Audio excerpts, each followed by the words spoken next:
Começou. Fala aí, galera, boa noite. Estamos aqui num Hangout Cristão Geek especial. Especial por quê? Não é especial porque a gente está sem o pastor Alvarez, não, né? Não é por isso, não. É porque hoje estou aqui comigo. Acho que vocês já perceberam, né? Que do meu lado tem uma outra pessoa. Diogo Geraldo, nosso querido ilustrador, está aqui em São Paulo, especialmente, né, para o evento Congresso Nacional do Artéria, né, que é o Ministério de Dança da Igreja Bola de Neve. E aí ele viria só para o sábado, que é amanhã. E aí eu botei uma pilha nele e falei, pô, cara, vem antes, vai lá na rádio, divulga o seu trabalho, divulga o Cristão Geek. E hoje ele achou que a maratona que começou às 10 da manhã, né, quando você chegou lá, né? Então, a maratona que começou às 10 da manhã já tá passando de 12 horas de maratona. Né, Diogo?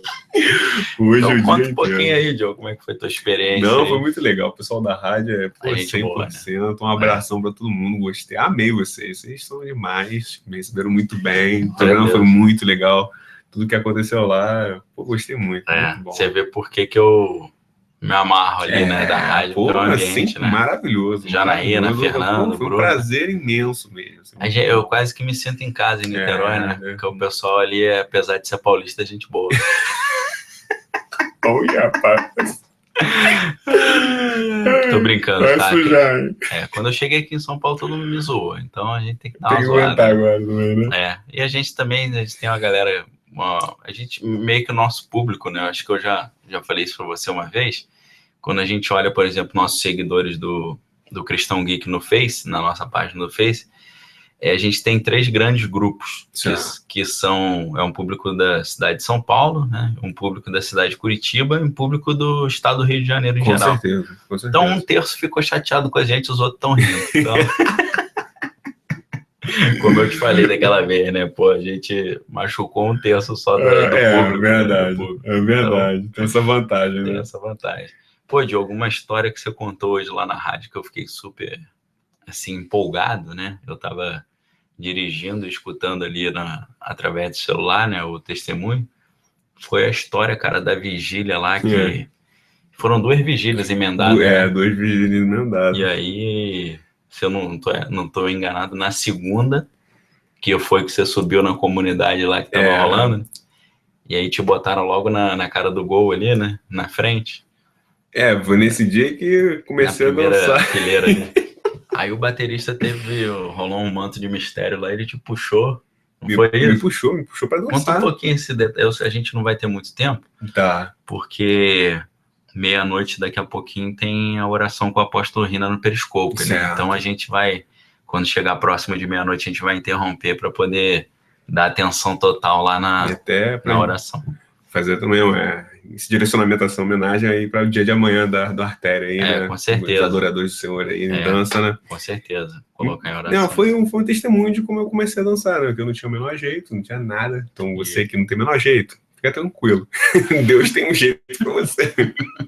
Não foi uma parada programada. Não, você não falou, vou dançar. Vim conversando tava na casa da minha tia aqui em São Paulo, a gente conversando, aí falei, não, amanhã eu vou Congresso de Artéria. Cara, mas como assim que eu nunca vi? É que eu nunca vi, eu não entendo. Você é que nem um vara-pau, não conseguiu nem ir pra um lado nem pro outro. Mas Deus faz as coisas, né? Aí, esse testemunho que eu dei hoje foi... me perguntaram como é que eu comecei a dançar, porque foi um troço assim do nada. Eu contei como é que houve. Foi um dia que eu fui numa vigília à noite e participei lá. Uma vigília você já sai preenchido, né, do espírito, né? Uma noite inteira você adorando, buscando, ouvindo a palavra. Aí acabou 6 horas da manhã e tal. Eu fui para casa, apaguei. E acordei bem tarde, assim, já era umas 7 horas da noite, alguma coisa assim. E nisso, minha casa, eu moro em Niterói, no Rio de Janeiro, né? A minha casa ficava perto do Morro do Estado, ali, uma comunidade que tem lá.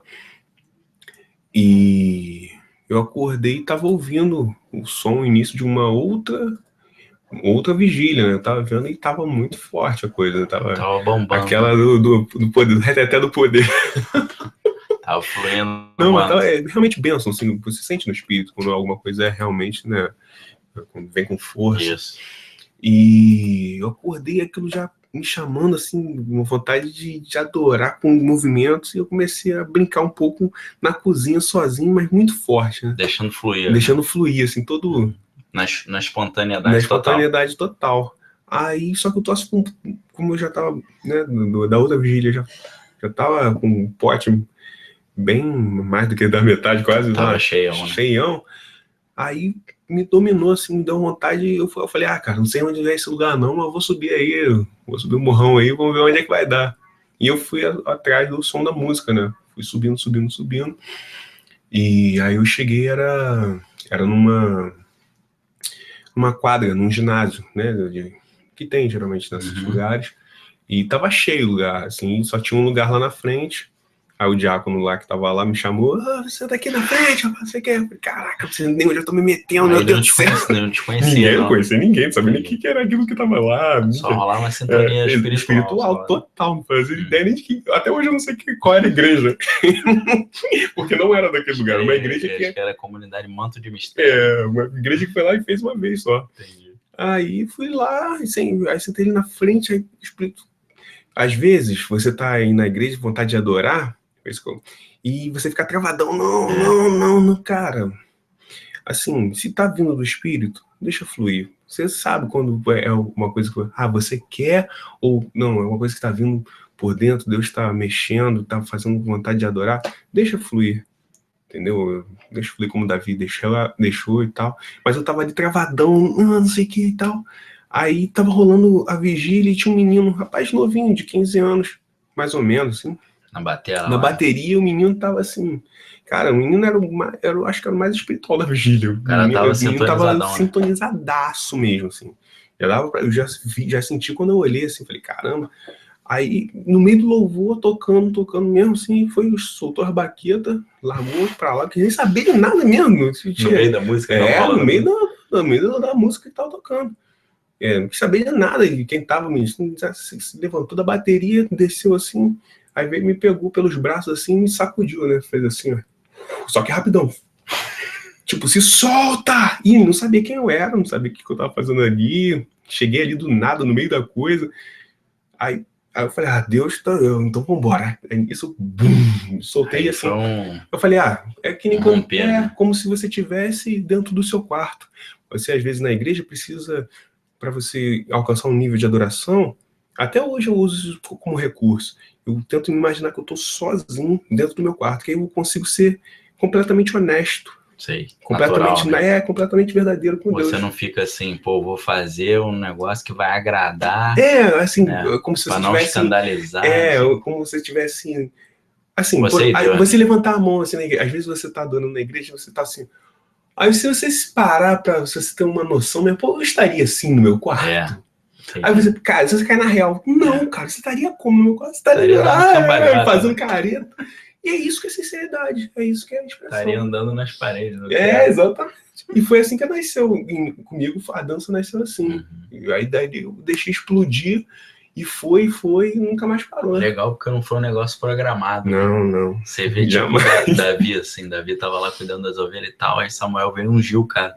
Não tava no programa dele, né? Tipo, vou montar um plano aqui pra eu virar rei. É verdade. Assim como Saul também, né? Foi buscar uma jumenta lá que tinha sumido e foi ungido. Aí você vê que é um negócio que é iniciativa celestial mesmo. Celestial, né? É legal isso, né?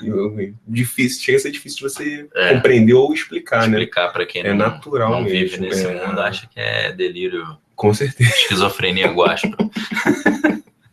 Mas, Diogo, você já teve alguma experiência semelhante com essa da dança, assim, de ter uma origem completamente sobrenatural?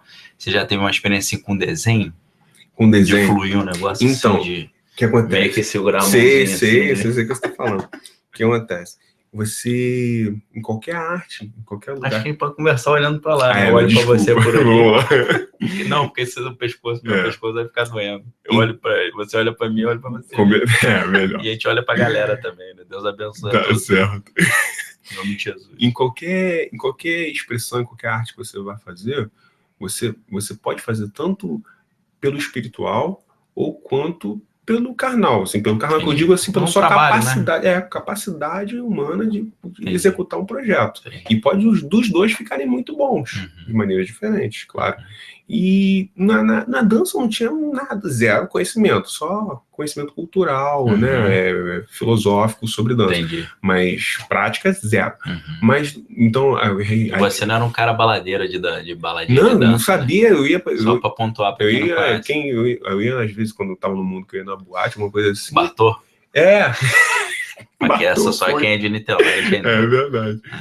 E eu no Bartô, eu parava assim, eu ficava assim, cara, o que motiva a pessoa a dançar, cara? Eu não entendia, aquilo não mexia comigo, entendeu? Então, a minha experiência era assim. Era assim, né? Ainda é, né? Porque eu não tenho essa fluidez na dança. Porque né? Então...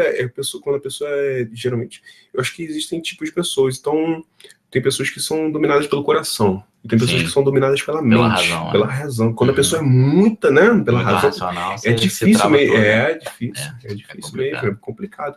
E eu era bem nesse caminho. Aí Deus, quando fui deixando, aí Deus foi me deixando, me transformando numa manteiga maluca. Eu sou hoje em dia, mas é algo mais saudável para mim, pro que Deus queria fazer na minha vida, pelo menos. E aí, o que eu tô tentando... No desenho. Né, no desenho, eu consegui ter esse discernimento, que é o quê?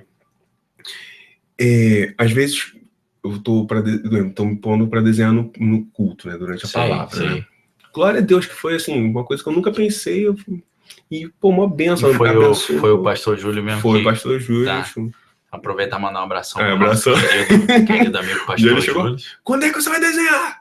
No meio do movimento, quando é que você vai desenhar? Pô, falei, caraca, você me respondeu. Eu acho que assim, é um antes e depois, porque não querendo fazer uma crítica, mas os estilos de desenho são desenhos meio de pinturas, assim, né? Sim. E eu acho que é legal ter espaço para outros gêneros de desenho que também são usados por Deus também. E talvez tenha um impacto ainda maior num público mais contemporâneo, mais jovem. Com certeza. Então, assim, para mim quando eu... Com certeza. Eu não sei se eu já tinha te botado pilha nesse sentido, mas quando você me falou que estava desenhando nos cultos lá, eu falei, caramba, meu irmão, tem que desenhar, mano. Tá faltando. Diogo é o cara certo. Porque não é por que eu pensei Diogo é o cara certo? Tem a qualificação técnica e não é um cara técnico racional. É um cara que é técnico, mas conhece e vive o sobrenatural. Eu falei, então tem que ser isso mesmo. Só pode ser ele, mano. Aí nessa área, compreendi, tipo assim, comecei, como na primeira, segunda, terceira vez, comecei travadão, assim, tipo assim, não, só vai sair da minha mão, da minha compressão que eu confio, travadão. Mas aí eu já acostumei, tô desenhando na frente de uma galera, já entende e tal. Aí daqui a pouco eu deixei fluir, daqui a pouco Deus estava falando, não, faz aqui não, faz aqui. Já tava rolando e às vezes eu tentava, poxa, Deus, eu não tô conseguindo, uma coisa que eu não vivia até hoje, eu sempre desenhei por minha capa, meu lado humano. A coisa flui, né? Flui, você não fica travado. E agora, aí recentemente, às vezes, poxa, caramba, a tema de hoje é isso, não consegui entender nada. Aí Deus me ajuda, na hora, e eu estou vivendo o que eu vivi, né, vivi na dança, estou começando a viver no desenho nesse estilo de que eu desenho. não vivia, estou começando a viver. Os desenhos que você faz durante os cultos são guardados, são arquivados, então, lá, são exibidos? Exatamente. Lá a gente, como ainda está uma coisa muito nova, assim, pra gente, né, ali, então não tinha uma maneira de guardar por enquanto num lugar seguro, então eu fiquei com medo. Aí, conversando com o pastor, ele falou, então faz o seguinte, abre para oferta. Quem quiser ofertar para levar o desenho, mas é completamente aberto. Assim, o que for, a pessoa, o primeiro que chegar e ofertar, seja o que for, tá tudo certo. E aí, com o que entrar, você pega, compra de material para você continuar executando. Tem sido pensado. Faz e aí compra o material que ficaria difícil para poder... Então, geralmente, no final do culto, a galera, alguém leva o desenho. Leva o desenho, geralmente sim. Mas aí, como é que é o material que você usa e o estilo do desenho? Porque eu não tive a felicidade de ver algum ainda. eu tô muito tempo trabalhando só digitalmente, né? Isso. Passei muitos anos. Aí, Apesar de ser na mão também, né? na mão, exatamente. Eu desenho com a isso, canetinha pra galera digital, exatamente. que Senão não vai, tá moleza. Não. É só, tem uma técnica manual ali. Sim. Então, fiquei muito tempo, aí eu falei, então vou ter que voltar a desenhar no papel. Eu desenho numa A1 grandona, assim, um folhão. Aí eu comecei usando carvão. Falei, poxa, vou começar do mais simplesinho. E aí, carvão é um pedaço de carvão mesmo? Não é o carvão vegetal para churrasco, mas é um carvão mesmo. Mas no formato de um lápis? Assim? Não, tudo meio mais ou menos. Exatamente. Beleza. Que ali eu comecei só com preto e branco. Entendi. E agora eu tô partindo pro culto passado, eu fiz a primeira em pastel. Tô passando para pastel, aí daqui a pouco, já tem um rapaz que... Isso é legal, você começa uma coisa dessa, aí aparece, já tem uma galera falando, pô, quero entrar, quero fazer também. Entendi. E aí uma galera que já saca de uma coisa que eu não mexo, por exemplo, tintar óleo, eu nunca mexi. Aí já pode até me ensinar, eu ensino. E, aí rola um intercâmbio, né? E o reino só vai ganhando, né? Cara, é uma benção. Glória a Deus. Vira um trabalho em equipe. Sim. Aí o plano é esse, eu vou passar agora pro pastel, do pastel emendo em óleo e vou para outras coisas, né? E aí você... Por exemplo, o pastor Júlio está lá, vai pregar sobre Daniel na cova dos leões. Certo. Aí tu tenta ilustrar, tipo, na minha ignorância aqui, sei lá, vou desenhar Daniel no meio dos leões ali. É mais ou menos isso? Assim, na minha parte criativa, né, que eu aprendi, a gente sempre tem algumas técnicas, então, de criação mesmo, assim. Então, por exemplo, vai ilustrar um texto, não é bom você fazer exatamente o que o texto está falando, porque o texto já está falando por si só. Para ficar redundante. É redundante. Então, se o pastor falar aquilo lá, eu tento trazer um sentido, um outro ponto de vista que a pessoa geralmente não trabalhou aquilo. Entendi. E geralmente flui assim. Ou, se eu não acho por mim, eu falo, papai, me ajuda. Aí acaba, eu nem sei como é que vem o negócio também. Rola um download. Rola um download assim, de vez em quando. Entendeu? Mais ou menos esse formato, assim, que tem ido. Não sei, assim, o quanto pode vir a se desenvolver esse tipo de arte, assim, porque a peça digital, ela não tem um valor. É complicado isso, né? Mas é bem interessante. Eu começando a fazer em papel, daqui a pouco em quadro, ela ganha um valor de obra de arte, né? Sim, uma bem coisa singular. Né? E uma obra de arte para o reino, né? Então, daqui a pouco, maturando isso aí, pode se abrir até um outro universo que eu não tinha imaginado. Pô, com certeza, entendeu? Cara, com certeza. Pô, você falando aí, só para trazer um conteúdo, assim, uma referência bibliográfica para a galera, tem um texto que é muito famoso, assim, de um escritor alemão já falecido, Walter Benjamin, né? Ele tem um texto que é a obra de arte na era da reprodutibilidade técnica. E aí ele fala que na era tecnológica da linha de produção, tipo quando surgiram os automóveis, aí vem os monte de automóveis saindo da linha de produção, todos idênticos, idênticos, automáticos. E aí ele tenta pensar ali sobre o impacto disso sobre a arte, né? Sim. E ele fala que essa lógica de linha de produção tirou, assim, a aura. Ele dá um nome, né? Ele fala a aura da obra de arte, que o que ele fala, que a aura da obra de arte é o fato dela ser singular. Singular, né? Se você produz em série, ela perde o valor dela, porque ela perde aquele espírito ali de uma coisa que aconteceu e não vai ser repetida, né? Exatamente. Talvez no digital isso... Por isso que isso acontece no digital. No digital você copia e cola, você vai disseminando. Você não existe o original no máximo uma imagem que é cheia de layers, mas assim, não tem muito sentido, porque a duplicação dela é a mesma coisa, né? É muito fácil, né? Então... E ela não necessariamente foi fabricada sobre um material físico palpável, está depositada num museu ou num arquivo. O que perde na digital é isso, assim, entendeu? Eu cheguei a pensar em fazer, como eu faço no nosso Hangout, e jogar lá no Data Show, né, da igreja.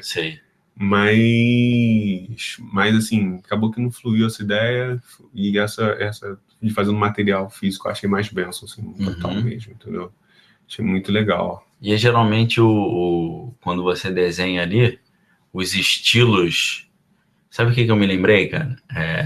Você vê como é que são os professores, né?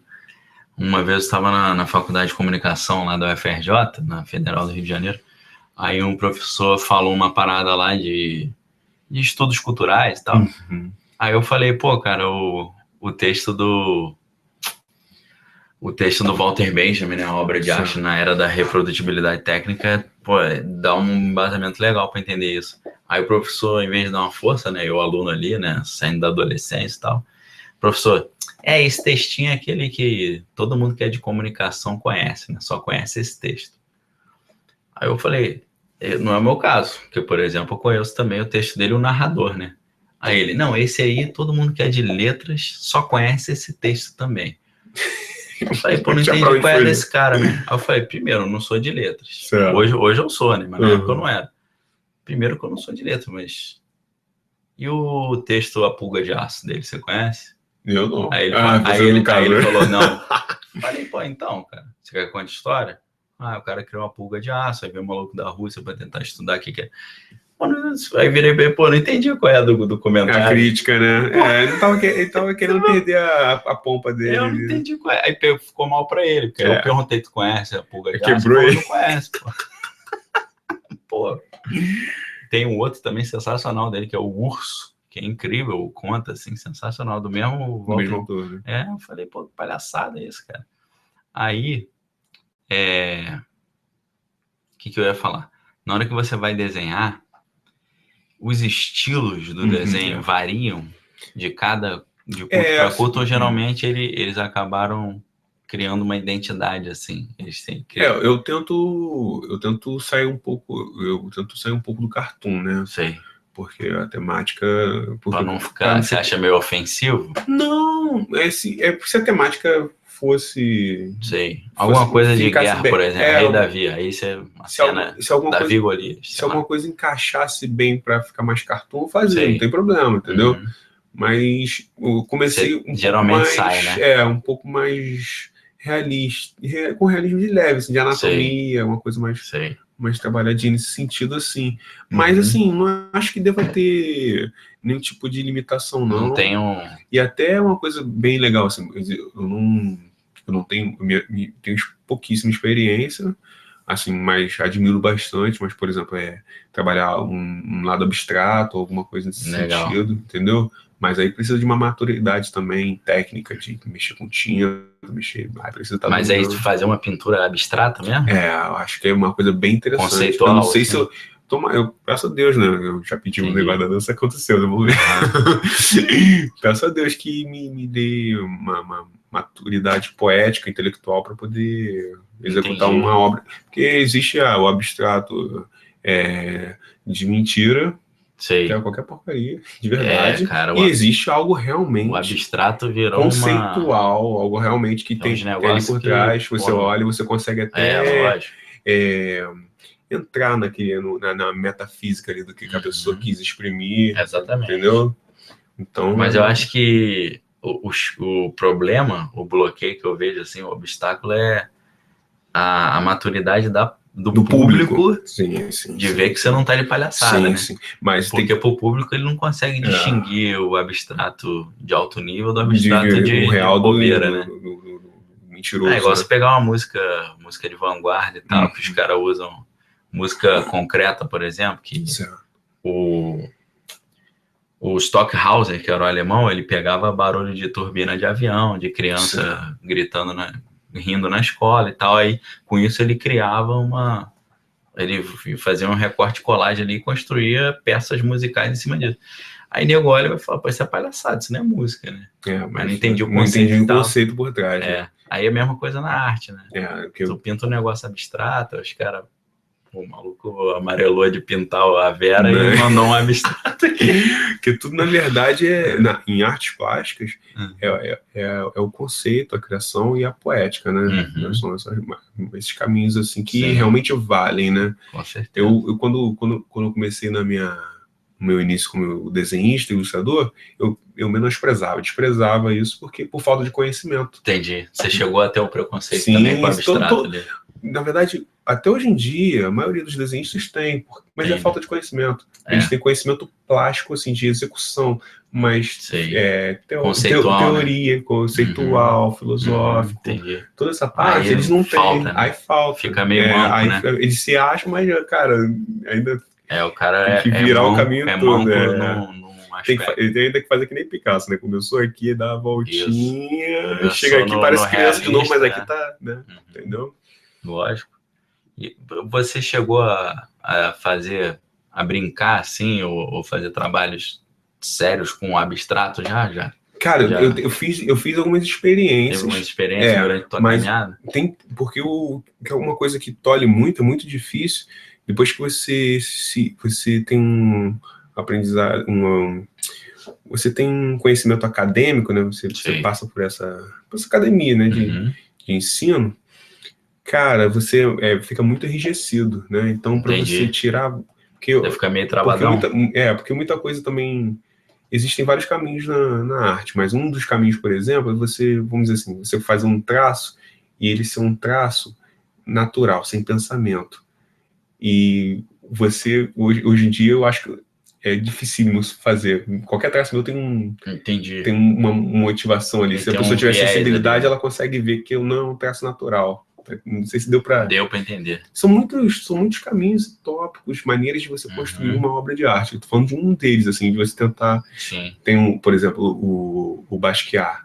Eu esqueci o primeiro nome dele. Também não lembro de cabeça. O Basquiat. Ele tem uma obra bem primal, assim, nesse sentido. Não sei, primal, tá certo? Não sei. Mas nesse sentido, assim, de tentar fazer algo... É meio visceral, né? Que parece que seja natural. Até uma criança, você olhar, mas... Aquilo parece um pouco mais honesto do que um desenhista tentar desenhar. O desenhista...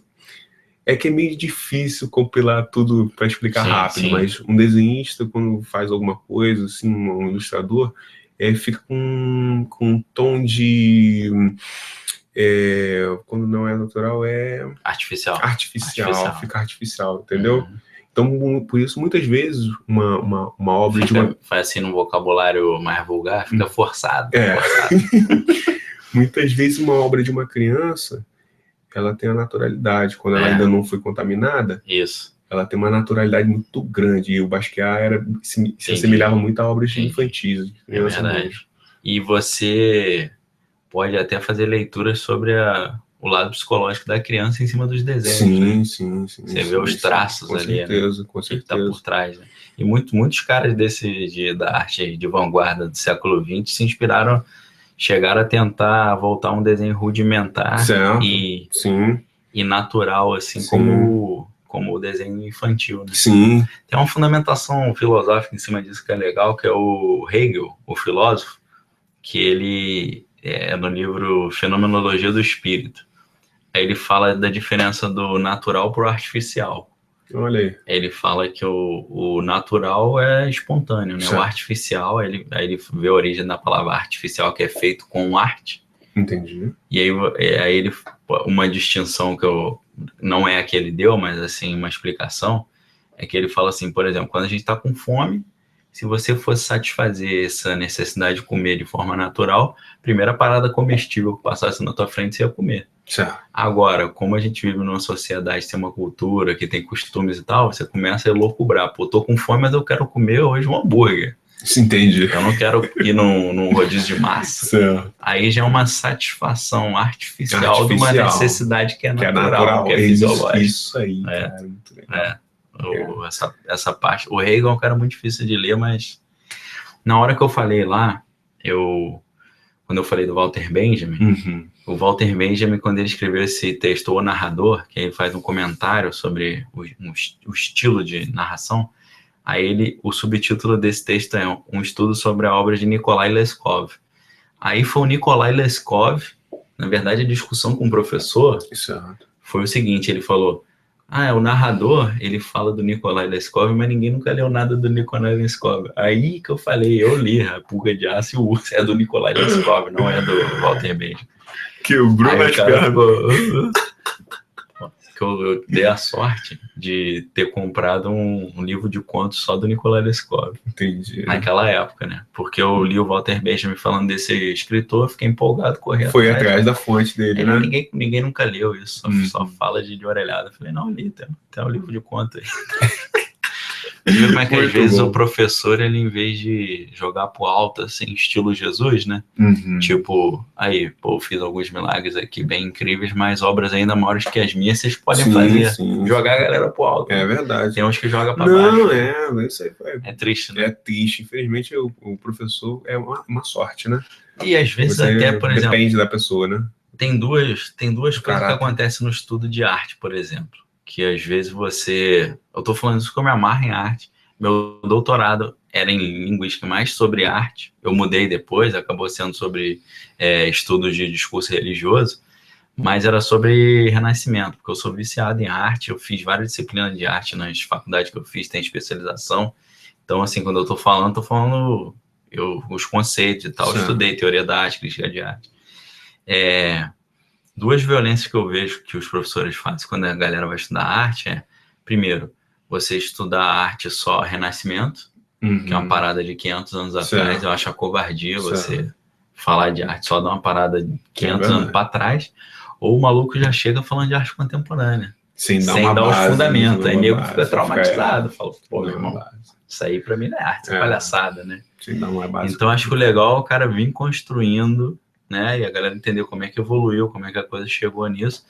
Aí cai a ficha, né? Sim, pô, é conceitual a parada, né? E o maluco não tá lá soltando as coisas ali, não.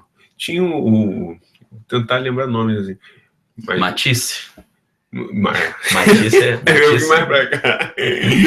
Matisse desenhava com a mão esquerda também para poder tentar pra ficar mais intuitivo, mais intuitivo, né? É um jeito que eu acho, né? Não lembro se ele era destro ou canhoto, mas ele começou a desenhar com a mão que não era dele, mais, né? Para tentar achar umas linhas mais rudimentares. Entendi, de alcançar porque a mão direita... Uma sinceridade, né? Uma naturalidade. Tipo assim, a mão direita já estaria viciada pelo desenho ocidental, da cultura, da indústria cultural, que a mão esquerda menos, né? Total.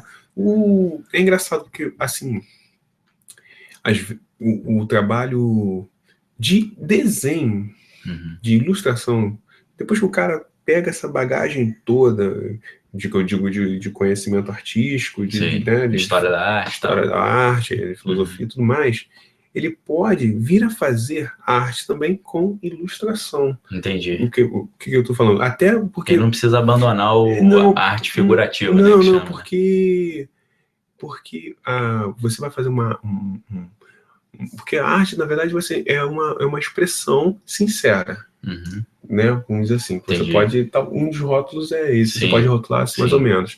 Mas também existe uma maneira de você fazer algo planejado, mas ser também... Você alcançar uma sinceridade com aquilo. Ser subjetivo.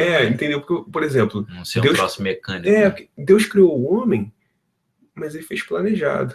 Entendi. Mas ele era Deus, e em sua totalidade ele conseguiu fazer uma coisa natural, uma expressão natural, mesmo que planejado. Então é possível... Foi uma criação artística, entre aspas, que expressa o caráter dele. Sim, e as particularidades dele, né? Então, mesmo que planejado, ele conseguiu ser extremamente sincero naquilo, poético. Porque a grande questão da arte, assim, em todas as artes, né? De qualquer manifestação artística, tipo literatura, música, cinema, é o criador dali, o cara que é o autor, desenvolver um estilo próprio, né? Sim. Ele desenvolveu uma maneira de fazer a arte dele, que você escuta uma música e fala, pô, é o cara tal. Você vê um filme e fala, esse filme é do maluco tal. O cara constrói uma identidade, né? Com certeza. E aí, o que acontece? Ele constrói a própria personalidade dele como artista de uma forma artística. Tô entendendo. É como se...